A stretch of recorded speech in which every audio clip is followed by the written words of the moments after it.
série de l'été de Learning by Doing. Je suis Baptiste Bénézé, je suis votre host.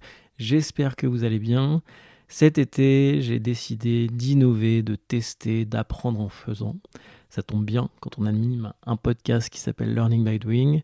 Du coup, pendant tout le mois d'août, je vais vous proposer un nouveau format. C'est une rétrospective hebdo. Le principe est assez simple. Chaque mercredi, un mini-épisode pour vous parler d'un échange que j'ai eu sur le podcast qui m'a particulièrement marqué, et notamment des leçons concrètes que j'en ai tirées dans mon quotidien. J'espère que ça vous inspirera. Et ce qu'on va faire ensuite, c'est que chaque vendredi, vous aurez la rediffusion complète de l'épisode pour accompagner soit vos sessions bronzettes, soit vos joggings estivaux.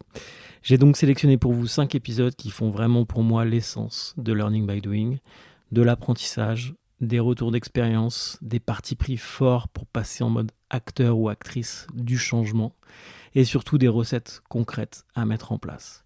Voilà, j'espère que ça va vous plaire. Moi, j'ai pris beaucoup de plaisir. Parfois, il y a eu un peu de difficulté pour faire cette sélection, d'en retenir que 5 sur les 68 épisodes qu'on a enregistrés jusqu'à maintenant, et à écrire ces petites rétros, à prendre un peu de temps pour formaliser les leçons que j'en ai retenues. Je vous souhaite un très bon été et surtout une bonne écoute. Aujourd'hui, je vous propose de partir à la rencontre de Pauline Kijman, qui est Global Head of Learning and Talent Development chez Kering, une organisation de 45 000 personnes. Pourquoi je vous propose ce voyage-là ? Parce qu'en fait, on a eu un super échange. Alors, c'est l'épisode 35, c'était il y a un petit moment, une année quasiment. Et on s'est posé la question de comment, je lui ai posé la question de comment on transforme un grand groupe en organisation apprenante. Parce que c'est l'objectif de Pauline. Alors, Pauline est arrivée à l'époque, ça faisait 2 ans et demi qu'elle était chez Kering. Elle est arrivée, je crois, elle m'a dit le jour ou le lendemain du confinement. Et on est revenu ensemble sur les challenges qu'elle a eu à relever et surtout les leçons qu'elle en a retenues. J'aime particulièrement cet épisode parce qu'il est très tactique en réalité. On a plein de chiffres, plein de retours d'expérience. Alors, elle m'a aussi expliqué que c'était un travail encore en cours et qu'elle n'avait pas encore des retours complets sur ce qu'elle avait pu mettre en place. Mais surtout, ce que je trouve hyper intéressant, c'est la manière dont moi j'ai compris l'organisation avec effectivement le double niveau, c'est-à-dire qu'avec un rôle global, il y avait une logique d'universalité de ce qu'on proposait, de rationalisation aussi dans les efforts learning. On a beaucoup parlé de LMS, de LXP, donc toutes ces plateformes digitales qui permettent de servir un grand nombre de personnes rapidement sur ces sujets de learning, mais aussi une approche ultra individualisée, ultra personnalisée, qui non pas dénote, mais qui montre effectivement une certaine maturité, une envie d'aller vers un peu du tailor-made, du personnalisé sur ces différents sujets. Donc ça, j'ai vraiment trouvé ce point-là super intéressant. Et le deuxième point que j'ai vraiment apprécié, c'est toute la partie... alors, je synthétiserai ça en disant marketing de la formation. Mais il y a un vrai enjeu et il est souvent sous-évalué par les directions, que ce soit direction RH ou direction formation. C'est le côté distribution des programmes qu'on crée, des programmes auxquels on réfléchit. Et le côté, notre job s'arrête au moment où on a ouvert le LMS ou au moment où on a ouvert le LXP. Non, en fait, Pauline va beaucoup plus loin et c'est organisé avec son équipe un peu comme effectivement une direction marketing interne, en tout cas une direction peut-être de la communication en interne sur ces sujets-là, et de se dire qu'en fait il y a vraiment ce double enjeu conception distribution. Je retiens notamment dans ce qu'elle m'a dit les 3 niveaux de communication autour de la démarche learning, autour de la démarche d'entreprise apprenante, ce qu'elle a synthétisé avec le sing et le shout. Le pour elle, c'est le bruit de fond, c'est la manière dont elle anime en continu la communauté apprenante. Alors ça va être ses relais RH locales dans les différentes marques du groupe Kering.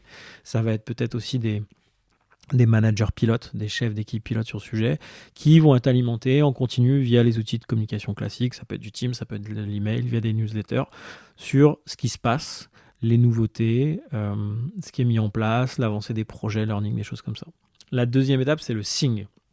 Donc le Sing, ça va être plutôt les lancements plus spécifiques qui vont concerner certaines cohortes. On a beaucoup parlé en fait targeting aussi de l'offre de formation, parce qu'effectivement, on peut quasiment imaginer différents types de cibles en interne, des gens qui vont travailler en boutique, des gens qui vont travailler en usine, des gens qui vont travailler plutôt, on va dire, les bureaux, le public plus projet ou cadre ou en centrale dans la maison mère.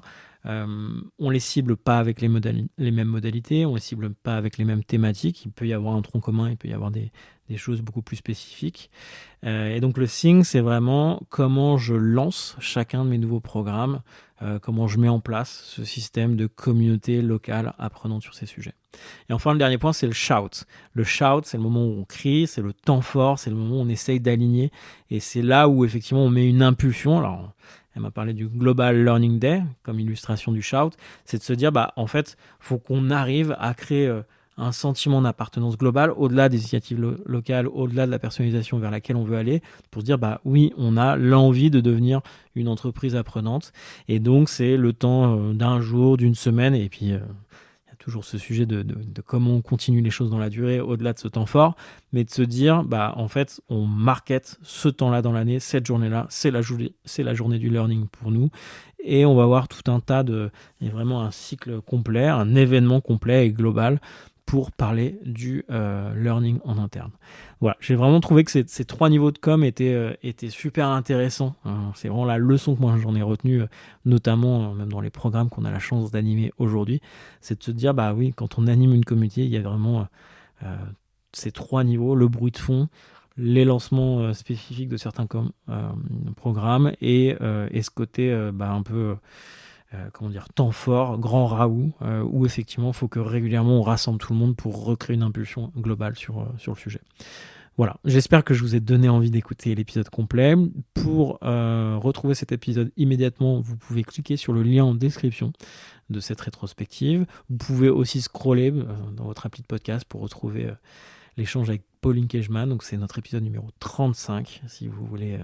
allez muscler un petit peu votre pouce ou votre index. Et sinon, vous pouvez tranquillement attendre vendredi qu'il arrive dans votre flux. Vous recevrez une notification si vous êtes abonné au podcast avec la rediffusion de cet épisode avec Pauline. Voilà, j'espère que ce format vous plaît. N'hésitez pas à me le dire en commentaire, notamment via la section notes et avis de votre application de podcast préférée. Je lis tout et ça me donne plein de nouvelles idées pour améliorer. Il me reste à vous souhaiter une très bonne écoute et je vous donne rendez-vous pour un prochain épisode de Learning by Doing.